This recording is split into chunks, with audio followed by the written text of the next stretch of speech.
Qual piloto saiu vencedor do confronto interno das equipes na primeira parte da temporada 2023 da MotoGP? Esse é o assunto de hoje, aqui no Grande Prêmio.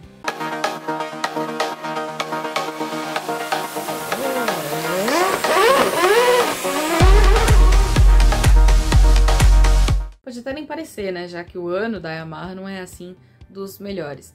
Mas é sim a casa de Iwata que tem a dupla de titulares mais equilibrada do grid. Passadas as 8 primeiras provas do campeonato, Franco Morbidelli e Fábio Quartararo estão separados por 7 pontos. E eles estão ali bem próximos na classificação. Aí você vai perguntar, ué, mas o Quartararo não estava dominando o Franco? Não é por isso que a posição do Franco está ali sendo questionada o tempo todo? Mais ou menos, né? No ano passado, a diferença da performance entre eles era sim muito grande. O Franco não conseguiu em momento nenhum acompanhar o ritmo do Quartararo, que foi um cara que brigou pelo título até a última corrida.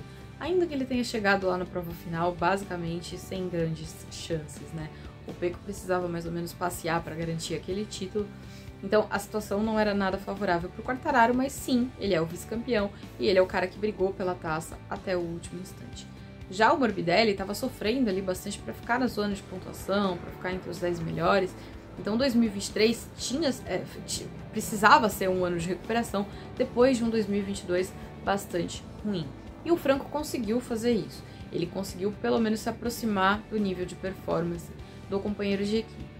Só que aí tem um problema, né? Como a moto tem ali as suas fragilidades que acabam afetando a competitividade da dupla como um todo, não dá pra falar que, nossa, tá sendo um ano maravilhoso, porque não tá.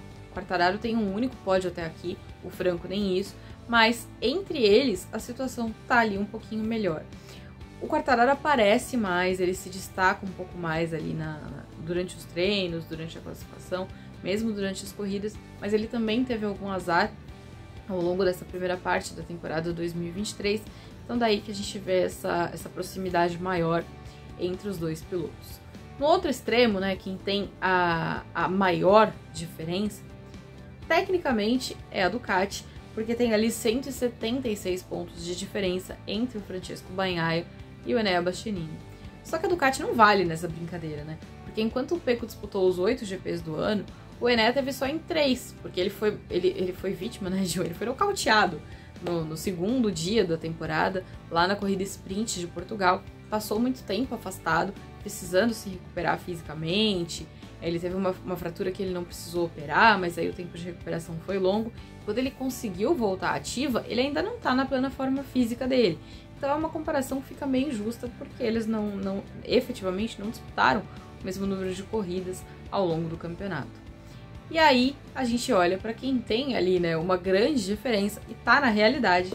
E nesse caso, a maior discrepância entre os pilotos de uma mesma equipe tá na VR46. A equipe do Valentino Rossi tem sido um dos destaques de 2023, porque está conseguindo ali se manter viva na briga do Mundial de Pilotos, chegou a liderar por um bom tempo o Mundial de Equipes, e tem 2 pilotos que cresceram para 2023, né, que se mostraram mais competitivos. Ainda assim, o Bezzecchi tem uma diferença de 60 pontos em relação ao Luca Marini. O Bezzecchi já venceu 2 corridas, tem 4 pódios na temporada, enquanto o Luca tem um só. Ah, significa que o Bezzecchi tá sendo ótimo e o Luca não? Mais ou menos. O Luca não tá fazendo uma temporada ruim. Em alguns momentos ele poderia fazer mais do que tá fazendo, mas não é uma temporada ruim como um todo. Ele conseguiu mesmo melhorar em relação ao ano passado, só que ele também teve mais problemas do que ele tinha no ano passado, né? No começo do ano teve um fim de semana que ele chegou a cair várias vezes, que é uma coisa super incomum pro Luca Marini. Ele passou quase 2 anos na MotoGP sem nunca ter abandonado uma corrida, porque era um cara estável, né? Ele não caía, ele estava sempre de pé. E aí esse ano teve essa diferença dele cair um pouco mais. Ele não conseguiu estar no mesmo nível do Bezzecchi em algumas provas. Então daí a gente vê essa diferença. A Pramac também é uma equipe que tem uma diferença grande entre os pilotos. A diferença está ali na casa dos 50 pontos. Porque o Jorge Martin venceu corrida e tudo mais. Mas também não dá para dizer que o Zarco está fazendo um ano ruim. Ele tá numa temporada onde ele é constantemente um cara que tá brigando pelo pódio, que cresce normalmente no final das corridas, especialmente no domingo, e aí tá aparecendo mais nesses momentos importantes, né? Tinha muita gente cogitando que o Zarco pudesse perder a vaga na Pramac, talvez fosse para o Mundial de Superbike, mas ele continua sendo um nome cotado para 2024, porque ele é sim um piloto competitivo e tem sido muito veloz. A única questão é que ele ainda segue perseguindo aquela primeira vitória na MotoGP, que não chegou até agora. Se a gente olhar de novo, né, para o outro lado das equipes com menos diferença, a gente vai encontrar a Honda. Só que o ano da Honda tá terrível, né? Então não diz muita coisa que os pilotos estejam ali pouco separados.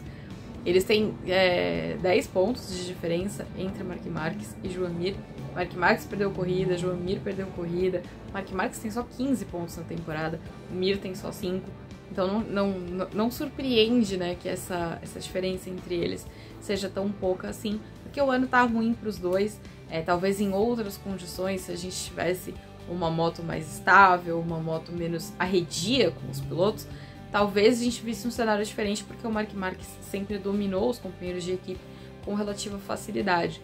Mas dessa vez, tudo joga contra, né? Não dá para fazer uma avaliação muito certeira mesmo do que um piloto traz, do que o outro piloto traz, porque eles também não conseguem parar de pé em cima da moto. O Joan Mir, coitado, tá estreando com a RC213V, caiu um monte de vezes, se machucou várias vezes, ainda não conseguiu se entender com essa moto depois de ter uma experiência com a Suzuki, que era uma moto conhecida por ser mais amigável, então não dá muito para fazer esse padrão de comparação. Mas chama atenção que as duas equipes onde os pilotos estão mais próximos sejam justamente Yamaha e Honda, que atravessam um momento ruim na temporada. Se você quiser mais detalhes dessa comparação, você pode correr lá no Grande Prêmio, porque eu comparei equipe a equipe, tem os números de todo mundo, tá contando a historinha ali da temporada. E me conta aí, você ficou surpreso com algum desses pilotos da disparidade? Você esperava mais disparidade entre alguém ou alguém mais próximo do companheiro de equipe? Me conta e a gente se vê na semana que vem. Valeu!